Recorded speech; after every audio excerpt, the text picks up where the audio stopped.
Bubbles! Today we are turning this super cute little stingray into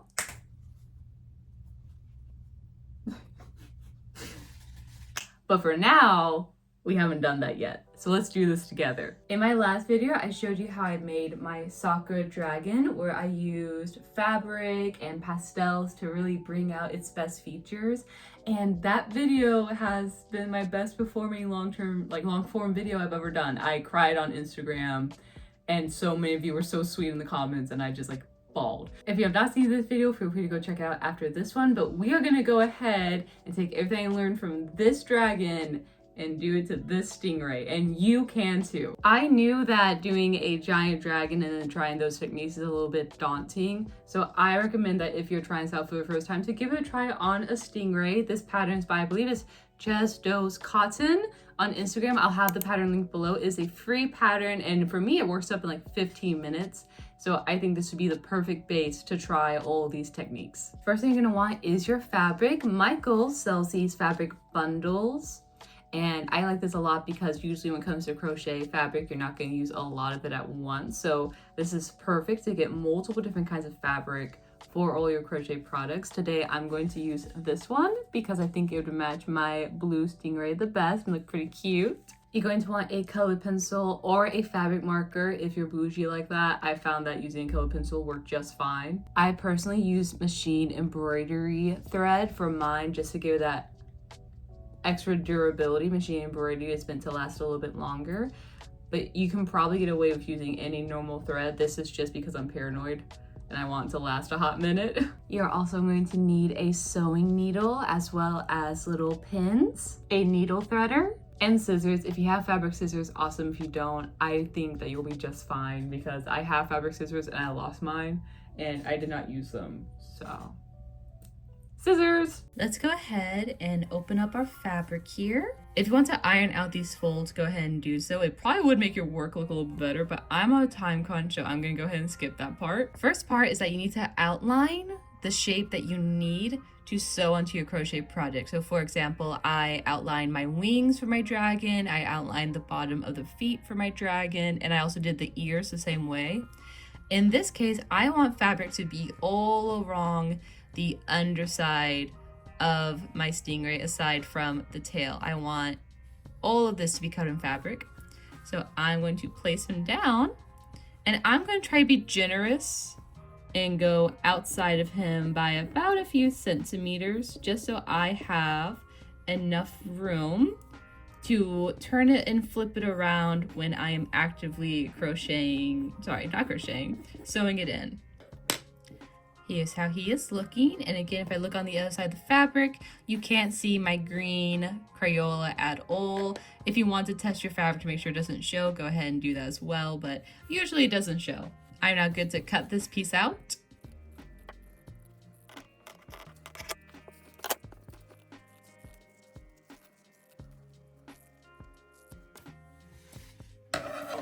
Beautiful. So now that you have your fabric cut out, go ahead, you're going to flip it to the right side and you're going to pin the wrong side onto your plush.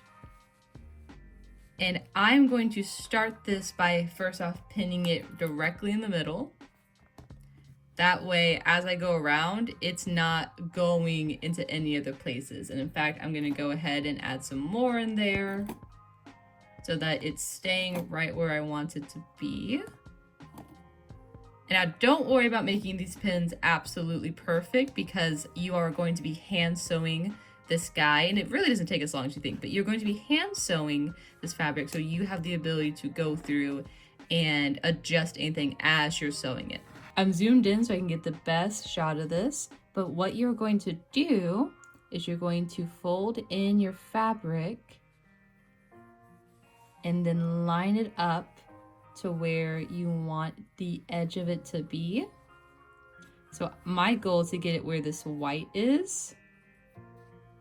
Gonna line it up and you're rolling it. And then once you have it where you would like it, just stick a pin in it and you do that all the way around and it will slowly take shape. This is the part where you truly can just take your time, folding the fabric, pinning it, where you want it to go.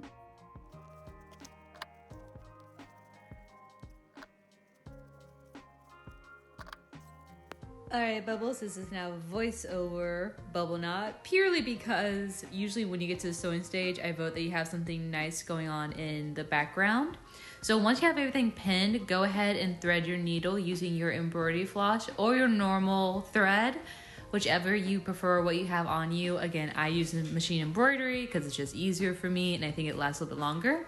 You can tie your knot, and now I apologize because the next versions of this video or parts, I don't think I show it as well as I should. I'm gonna do my best to explain it.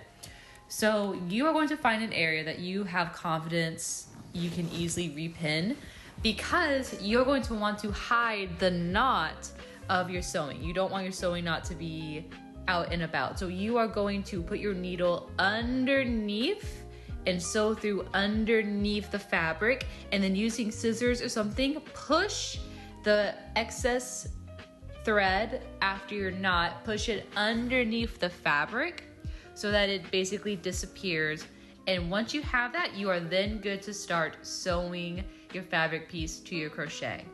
So you are going to grab a loop from your crochet and then put your needle through the fabric and pull through. And this is called a whip stitch. So if you need any assistance with stitches or that seems odd, if you look up whip stitch on YouTube, that is what you are doing. And you're going to do that all the way around. So again, you are just grabbing a loop of yarn, pushing your needle through the fabric, and you're doing a whip stitch, and you repeat that all the way around.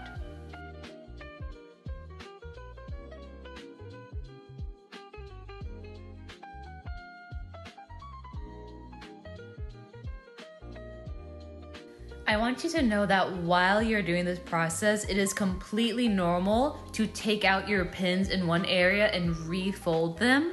And also it's completely normal to get to a certain point where you take out all the pins and you just hold it down by hand. So truly do not feel like those pins are permanent and they need to be in that exact place the entire time. Absolutely not.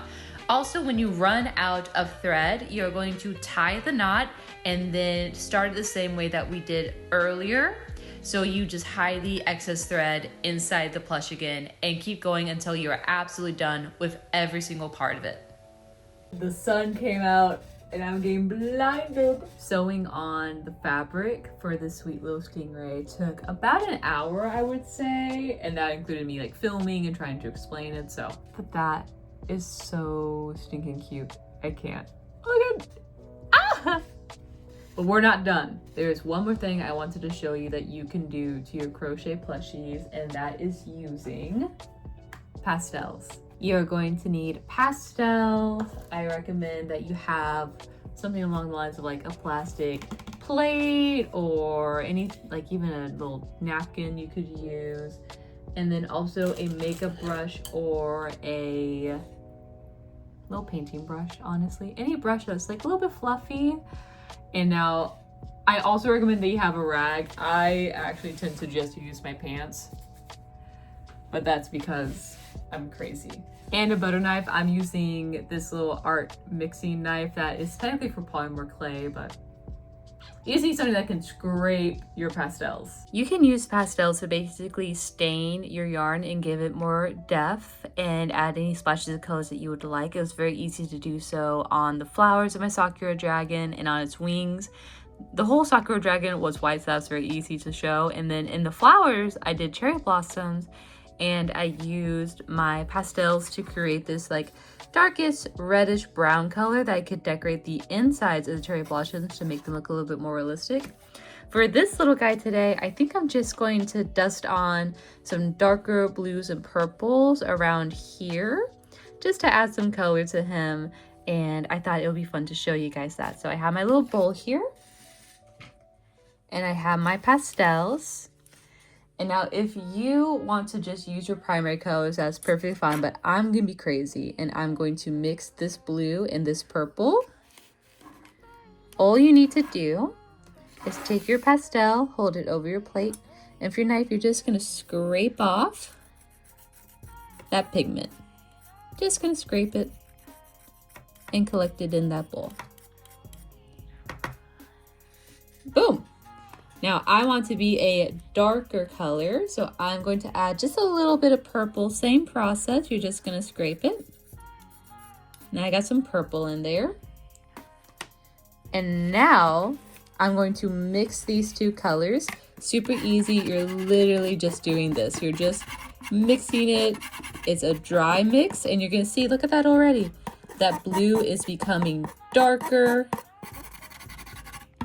And I don't need a lot of it because there's not a lot of area for me to go. But I'm just mixing those two together. All right, I am loving that color. So now, easiest part. It might be the most scary as well because you are technically dyeing your yarn. And I do recommend this on lighter colors, but I'm sure you can do it on darker colors. And also be careful where you touch, because now anywhere you touch, especially if you're working with a white colored yarn, anything that you touch on here will then get the pastel on it and it will stain it. So make sure your hands are clean. Make sure your hands are clean.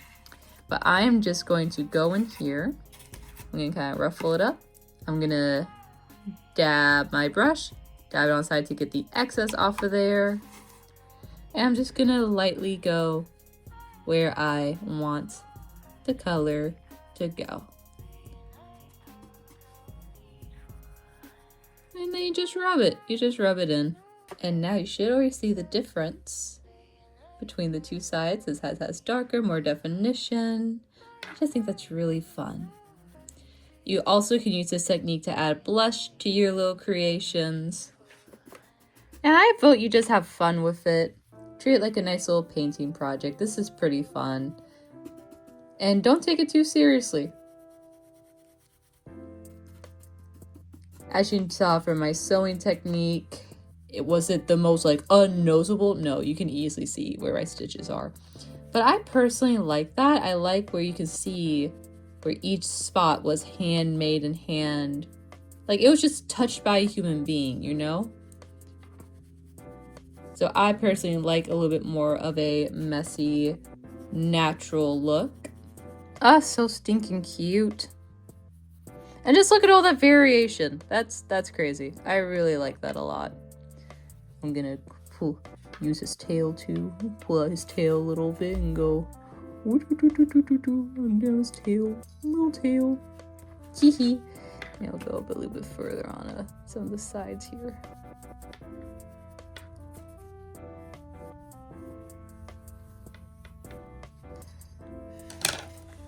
Now look at that. That looks so stinking cute. All right, that sunlight is like insane. And like, I'm being blinded right now. But look at our little guy. He is so stinking cute. I am just obsessed with how the pastels turn out on him, how he has fabric on the bottom. He is the cutest little thing in the world, and I will probably be keeping him forever because I love him. Thank you guys so much for watching this video. I hope that you have an amazing day, and as always, bye Bubbles!